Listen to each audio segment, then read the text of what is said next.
Steeler Nation, hope everyone is doing well. Training camp is almost here. As always, you are tuned into the Sick Podcast, Steeler Crazy. I am Jay York Football. Next to me, he needs no introduction. Mic'd up Sports One. How are you today? I'm good, man. We're rocking the black and gold. I got the Yins shirt, the Yins hat. We're bringing on a guest today who's also rocking the black and gold. So we are pumped up, of course. Steelers football and training camp is so close. I could taste it. It's insane. Where the hell has this summer gone? But I think we're both ready for it at this point, and we're cooking up some fun stuff over here at the Sick Podcast. So we're excited to bring everyone in on that soon. Yeah, and as we know, the NFL never sleeps with all the storylines. Brandon Aiyuk, we'll save that for the podcast, but we never sleep over here at this Sick Podcast, Steeler Crazy. So let's get to it. Sammy and Nello, press play. Turn up your volume. Because you're about to listen to the Sick Podcast. Steelers Crazy. Harris Smith shields. Flacco Polamalu takes it home. Super Bowl 43. Pittsburgh might be bound for that thanks to number 43. The sickest Pittsburgh Steelers podcast. Sports entertainment like no other. It's gonna be sick. We're always stacking W's on this show, and today we're bringing in somebody else who's had a lot of wins, that's for sure, over her career. We're excited to bring in Amanda Vance. Amanda, what is going on? What's up, Yinzers? I'm here. I'm outnumbered with a couple Floridians here. But for what it counts, I was born in Dade County, so shout out to the 305.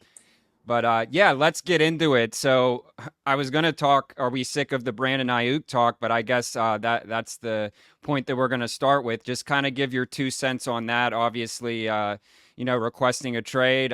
Will he be a Pittsburgh Steeler, Washington Commander? We don't know. Let's hear your 2 cents on that. I don't think he's going anywhere. They even came out and said that they don't plan on trading him, but I'm not sick of it. I want to win a Super Bowl. It's not my money. I want some fun receivers. And who deals with drama wide receivers better than Mike Tomlin and the Pittsburgh Steelers? I'm not even worried about that side of it. I want somebody to come and take over. Obviously, we have Pickens, but we haven't seen too much from anybody else to feel confident with our receiving core. So I'm all about it. And I think that the Steelers are doing a good job making these bold moves that they haven't made in the past. So I feel like this is something, if they want to head in the direction that it seems like the GM wants to head in, it's go out and grab Brandon Aiyuk, make a big move, and try to win a Super Bowl. I mean, they just went out of their way to grab Wilson and Fields. Now grab some weapons and win something. Yeah, well, that was a great segue into my next question. How do you feel about Russell Wilson, Justin Fields? Obviously, 13 touchdowns in 2 seasons from Kenny Pickett. I think anything at this point, bringing out Mike Tomczak, if you know that name, from retirement might be better than what we had over these past 2 seasons. And that's no knock on Pickett. I loved him at Pitt, but unfortunately, it just didn't work out here in the black and gold. But getting those 2 for the price, I mean, Russell Wilson, we basically got for free. So just talk about that and where you see us heading into the season with those 2 at the helm. I'm so sick of people saying that the Pittsburgh Steelers still don't have anybody to throw the ball, because I think this is such a better look at how we did last year without any quarterback at all. And we only improved. And I don't know about the future with Fields, but I'm down to try anything. I feel like even something similar to what Baltimore did, moving Lamar Jackson in there. Like, I'm open to anything with Fields. He can return kicks, or he can play some Taysom Hill. I don't care. I love it. I think it's exciting. Russell Wilson, you can say what you want about him, but get him in a good system with good coaches and good players surrounding him. I mean, he even started to show that last year. I think it's awesome, and I'm excited. Thank God we went out and made some moves, because I wasn't excited last year. I didn't feel good. Like, now at least there's that little bit of hope. Like, what if we can connect the pieces and really get our offense going again? What do you guys think? Yeah, I mean, I think we know, me and Mike both know as well as you, in the NFL, you need a good quarterback. It's the most important position in football, let alone in all of sports. And I would say that there's probably like maybe you can count on a single hand of elite quarterbacks in the NFL. And at one time, Russell Wilson was elite and 26, 27 touchdowns last year. Head coach didn't like him for whatever reason, and he still was able to go out and do that. So I think that the sky's the limit. I really think that he's rejuvenated. He's obviously not playing for money. He's married to Sierra and, getting whatever 38, 36, whatever it is, $1 million from the Broncos. So I think he has something to prove. And if that doesn't work out, Justin Fields is ready to go. He showed spurts of excitement, but again, we'll see if he can string it together for a full season. Before I throw it over to Mike to talk some odds with you, because I know you're stacking wins all day, every day. I love the Pirate Hat. Shout out Paul Skenes. Let's go. Starting pitcher. Unbelievable. It's a great time to be a Pittsburgh Pirate fan. We'll get into that too. But just wanted to say, do you think that the Tomlin 3-year extension was warranted? Like, do you think that he deserves that? Obviously, he gets a lot of criticism for his playoff success, but obviously everyone wants to play for Mike Tomlin. He's a great coach, a great leader. And then, Mike, you can take it away and we'll talk some odds. It's tough because it's a double-edged sword. Tomlin makes it exciting every year for us Steeler fans because we're never out of it, right? But people are fed up because we're just kind of staying average. Like, the standard is the standard, and what's the standard? It's going 500 every year and getting knocked out first round and staying in the middle of the draft, not being able to grab better players and just staying there. But then again, I don't blame Tomlin for the regression we had after Big Ben left. I think we are in a rebuilding state in which wouldn't even consider us one of those teams that look like they were rebuilding. He does a really good job, and overall, I'm happy with it. But now that he's had a couple of years, Ben's gone, and now is the time to see, is Tomlin the guy? Can he do something with these new players that we're bringing in? I like it. I mean, God, if he left and went somewhere else, like, I'd be pissed. Who else do you want? Like, he's still, I think they put him out this week at 6. I'd say he's number 2 or 3. I think he's up there. I'm happy with it. And I wouldn't want, unless Belichick came to the Steelers, I wouldn't want anybody else. Yeah, facts. Maybe Andy Reid. That's about it. But he was aided by Mahomes, of course. We're hanging out with Amanda Vance, AmandaWins.com here on the Sick Podcast. Steelers, crazy. I got to ask, by the way, I'm not sure if you have Pittsburgh ties. How did you become a part of Steeler Nation? Yeah, it's funny. So, believe it or not, I was actually a Dolphins cheerleader, being from Miami. And I always tell the story. My dad raised me like a diehard. My dad's from up north. Pittsburgh, everything, Pirates, Penguins, and then he's also a Buckeye, so weird. But I grew up rooting for my dad's teams. Yeah. And, by the time I was 12, I could name every player on the roster, and my dad and I have a really close sports relationship. And my second year cheering for the Dolphins was when they went to the playoffs the last time before last year, and Pittsburgh came in. They went to Pittsburgh, and that was when AB had like 2 touchdowns, I think, in the first quarter. And I retired from cheering after that game, and I was like, I'm going to openly post that I'm a Steeler fan now, because we weren't allowed when we were cheerleaders. Yeah. And then I just really got to embrace it and start going to games and rooting for them, and is the best decision I ever made to really put it out there, because I feel like so many of my clients and people that I have on social media are all Steeler Nation. They're the best fan base in any sport. And it's been so fun. But I have everything to thank my father, because he's a lunatic. I once dated a guy who was a Ravens fan, and I wore his shirt home the next day. This was in hhigh school. My dad made me wait outside of the neighborhood, brought me another shirt, and then I could come home. That's phenomenal. Wait. You're telling me you worked and cheered at that Dolphins Steelers playoff game that was negative 50 degrees?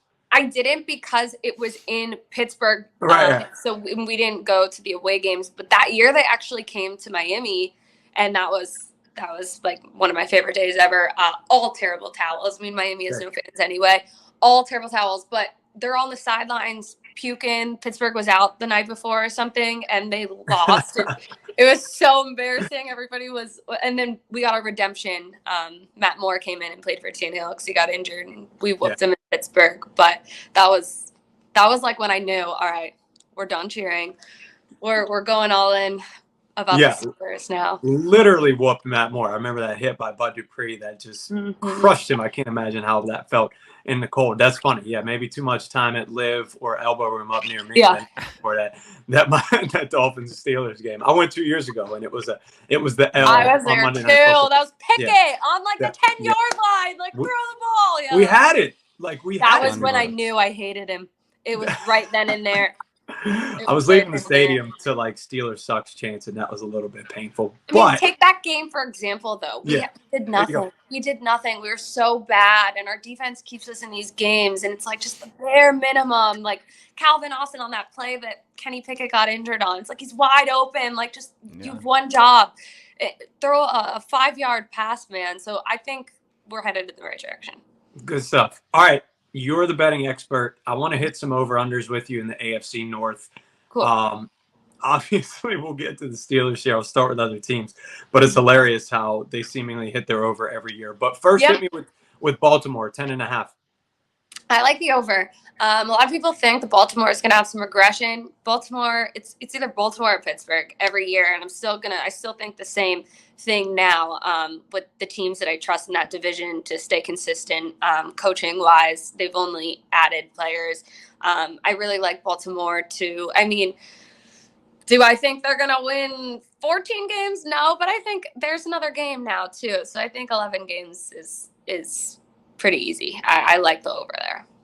If your ex watches this, he's going to be pumped that you just did that. And your dad, not so much. Yeah. How about the Cincinnati Bengals? Yeah, that's a 10.5 too, which is surprising. If there's any team that I do expect regression from, it is Cincinnati. Obviously, it's kind of weird last year. Burrow was injured to start the season, and it just never got to really see the team fully healthy. But I like that to go under. I could see them, I mean, maybe 10 games, I think is what I put it at, but I like the under there. Also, division-wise, I think they're going to have some challenges facing Baltimore. Pittsburgh always does consistently well against them. So we have a hard division, so you have to kind of play that into it. So I'm going to go under. Fair. Everybody's going to kick everybody's ass, and that happens pretty much every year in the AFC North.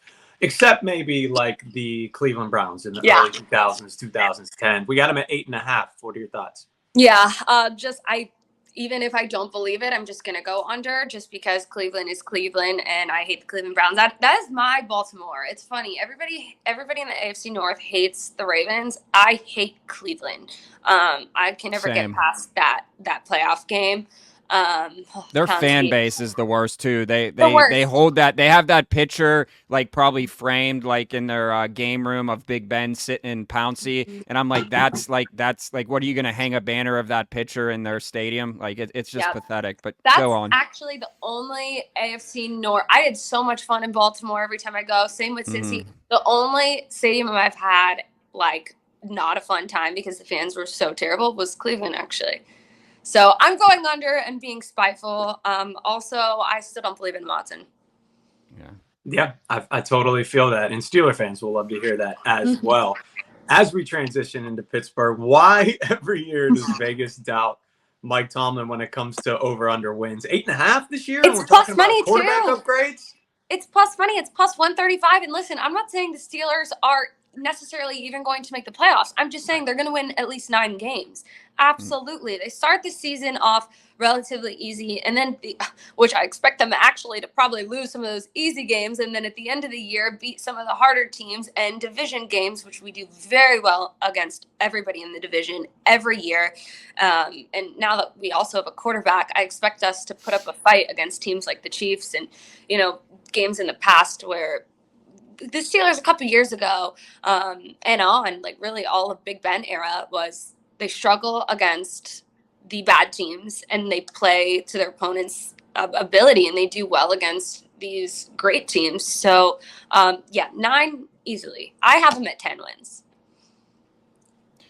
Yeah, I agree. I think I tweeted something like a few weeks ago, and I'm like, if we can win 10 wins last year with Mason Rudolph, Kenny Pickett, Mitch Trubisky, you don't think with the defense that we have now, a revamped offensive line, the 1-2 punch at running back, and Russell Wilson and Justin Fields, I mean, it's just, to me, it's easy money. Right. I know it's way, way, way too early, but again, it is never too early on the Sick Podcast. Steeler Crazy. Who are your early favorites for the Super Bowl this year? Well, I'll give you two that I am rooting for aside from the Steelers from each conference, and I'll give you my people who I think actually I would put my money on. Okay. I'm definitely rooting for the Lions because who doesn't love Dan Campbell and that Lions team? And I'm also, as a former Buckeye, I'm also rooting for Stroud and the Texans just because they're also another team that you just want to see succeed. I saw favorites obviously are still the Chiefs and the Niners again this year. I don't love the Niners to do it again. The Chiefs, you just can never roll them out. If I had $1 million and I had to put it all on somebody, or I would put it on the Chiefs again. I hate them. I've gone to 3 Super Bowls now in person. And I've had to sit there and watch the Chiefs win too. I don't want it again, but I can see the 3-peat, and Kansas City is somebody from the AFC I would take. And then from the NFC, honestly, the Lions aren't a dark horse. They are somebody to watch. But really, maybe Philly. I might take Philly. So Steelers, Eagles, Super Bowl, Battle of the awesome. Keystone State. There it is. That'd be awesome. Jalen Hurts get hurt. Kenny Pickett versus Russell Wilson, right? That's what. That'd be awesome. Be good for the Steelers. Yeah, it would be good for the Steelers.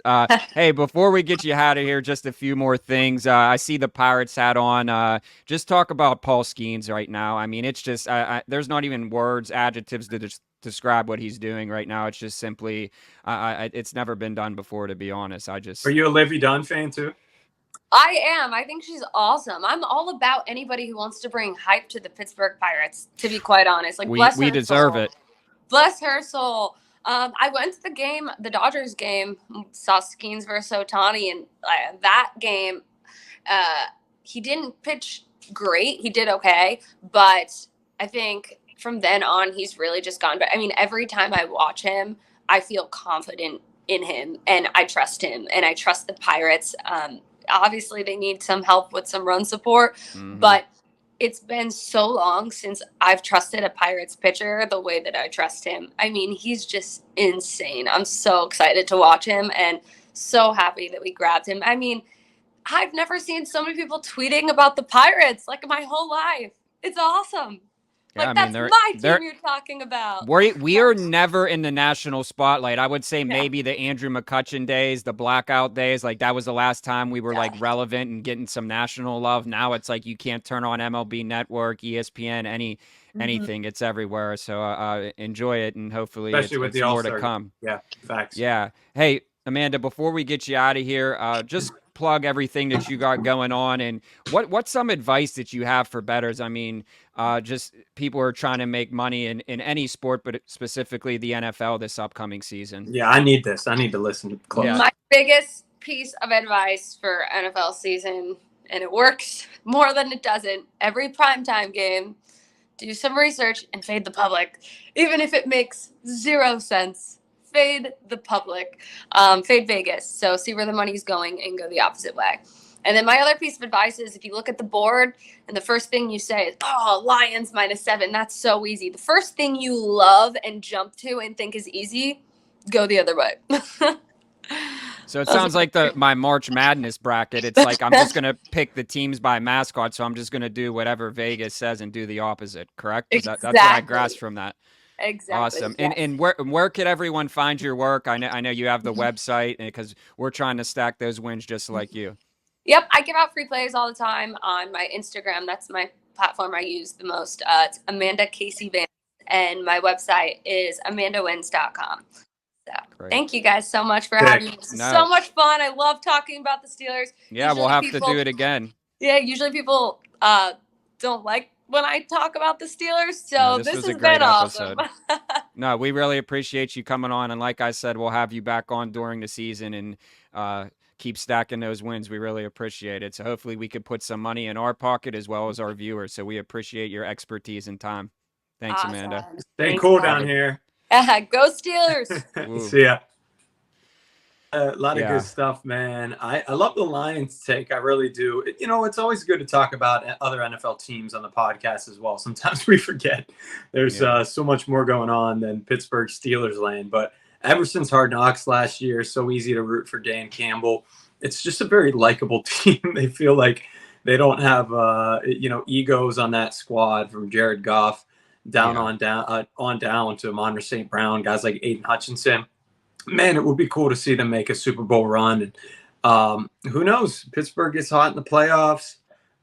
Gets, a couple good bounces. Maybe Steelers Lions. How fun would that be? Man, I just remember talking about the Lions, like every Thanksgiving, I would just watch them get pummeled. Them and the Cowboys would always, they had those silver throwback helmets and the blue uniforms, and it was, I felt bad in a way because I'm like, Detroit is a similar city to Pittsburgh, hard nosed, blue collar. And I'm like, man, I just want them to win. So I'm happy. But at the end of the day, we're Steeler fans. And if a Steelers Lions Super Bowl happens, I'm here for it. But you know what the analogy is for the Lions? The Pittsburgh Pirates. Yes. That was the Pittsburgh Pirates. That was the Pittsburgh Pirates of the NFL. I guess you could say that. And Dan Campbell is doing a great job. But NFC's tough. AFC is even tougher. I mean, with all these quarterbacks that came over, I mean, it's just I'll before we leave, I kind of want to touch on this. It's like funny to me because people are always like, oh, the Steelers schedule is so tough. Like, to me, I want to have a tough schedule. And you're like, why, Jordan? Because that's the only way you're going to see where you're at. Like, if I want to play the Chiefs, I want to play the Bills, I want to play the juggernauts in the AFC, NFC, because when you get to the playoffs, it's the best of the best ever. If you play these rum-dum teams, these sub-500 teams, then you're not going to know where you really stand. Like, yeah, obviously an easy schedule is nice. You can coast through, but I'd rather play the tough opponents and kind of leverage where you're at going into the big dance. Once you it prepares you for the challenge even better. Exactly. I mean, week 18 last year, you get Tyler Huntley in Baltimore in a rainstorm, and immediately after that, you have to go play Josh Allen in Buffalo. You want to talk about a major upgrade at quarterback and a different game plan.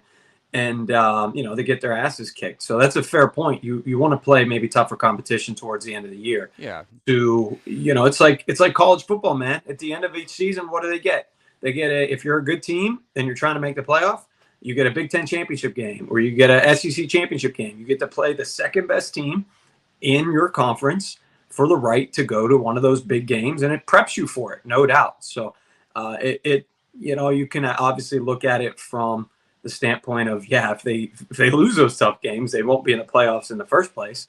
But you're absolutely right. You want to get tested before the ultimate test, which is the playoffs. There you have it. We'll end on that note. Hey, it's been another great episode. As always, it's so crazy, the dynamic of how the sports world is, how like betting is legal now. And I think it's great because it's kind of like fantasy. Like, you could root for teams and yell at the TV screen and make some money, hopefully not lose money. Hopefully Amanda's advice helps some of our viewers put some money in their pocket this season. Hey, as always, I am Jay York Football. This is Mic'd Up Sports 1. This has been another great episode of the Sick Podcast, Steeler Crazy. We're bringing on the best in the game. We got some really great things planned for the upcoming season. Training camp's coming. You never know who's going to pop on the Sick Podcast, Steeler Crazy. So make sure you subscribe wherever you get your podcast. Until next time, Jay York Football, Mic'd Up Sports 1. Stay crazy. And that's a wrap. Hope you don't miss us too much until next time. Follow the Sick Podcast Steelers Crazy on YouTube, Instagram, Facebook, Google Play, and Apple Podcasts.